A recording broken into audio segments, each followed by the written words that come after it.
ইসরায়েলের অভ্যন্তরে চলছে অদৃশ্য এক শক্তির লড়াই। সামনের সারিতে যারা নেই তারাও নীরবে বদলে দিচ্ছে দেশের চালচিত্র।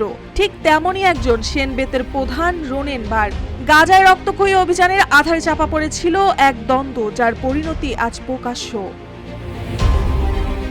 ইসরায়েলের ছায়া সরকার হিসেবে পরিচিত শিনবেত সেই সংস্থার শীর্ষে থাকা রোনেন বার হঠাৎ করেই জানালেন তার বিদায়ের কথা।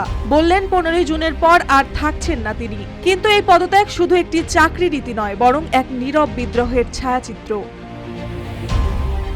35 বছর ধরে যে মানুষটি সন্ত্রাসের বিরুদ্ধে লড়েছে ছায়ার ভেতরে থেকে শেষ পর্যন্ত তাকেই পেছন থেকে ঠেলে দিল এক রাজনৈতিক চাপ। হামাসের 7 অক্টোবরে হামলার পর গোটা দেশে যখন নিরাপত্তা ব্যবস্থা ব্যর্থতা নিয়ে তোলপাড়, তখন রোনেন বার এবং তার সংস্থা শিনবেত নেয় তদন্তের ভার। কিন্তু তদন্তের পথ মেলেনি প্রধানমন্ত্রী নেতানিয়াহুর প্রত্যাশার সঙ্গে। শুরু হয় চাপ, অপমান আর কৌশলগত বর্জন।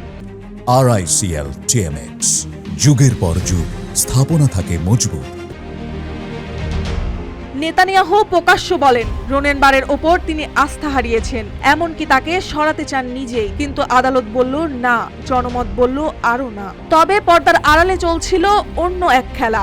অভিযোগ আছে বিক্ষোভকারীদের ভেতর গুপ্তচর ঢোকাতে চেয়েছিলেন নেতানিয়াহু নিজে। রোনেন বার তাতে সায় দেননি। এখান থেকেই শুরু হয় এক অদৃশ্য বিদ্রোহ। রোনেন শুধু একজন গোয়েন্দা নন, তিনি প্রতিষ্ঠানটির নৈতিক মেরুদণ্ড। তিনি নত হননি, এটাই তাকে আজ বিদায় নিতে বাধ্য করেছে। তবে প্রশ্ন থেকে যাচ্ছে, শিনবেতের শীর্ষ পদ ফাঁকা হলে কে আসবেন পরবর্তী দায়িত্বে? আরো বড় প্রশ্ন, নতুন কেউ কি রোনেন বারের মতো স্বাধীন থাকতে পারবেন? নেতানিয়াহুর সরকার যখন যুদ্ধের আগুনে দগ্ধ হচ্ছে, তখন ছায়ার রাজনীতি থেকে বিদায় নিচ্ছে একজন এমন মানুষ যিনি আধারে থেকেও ছিলেন আলোয়।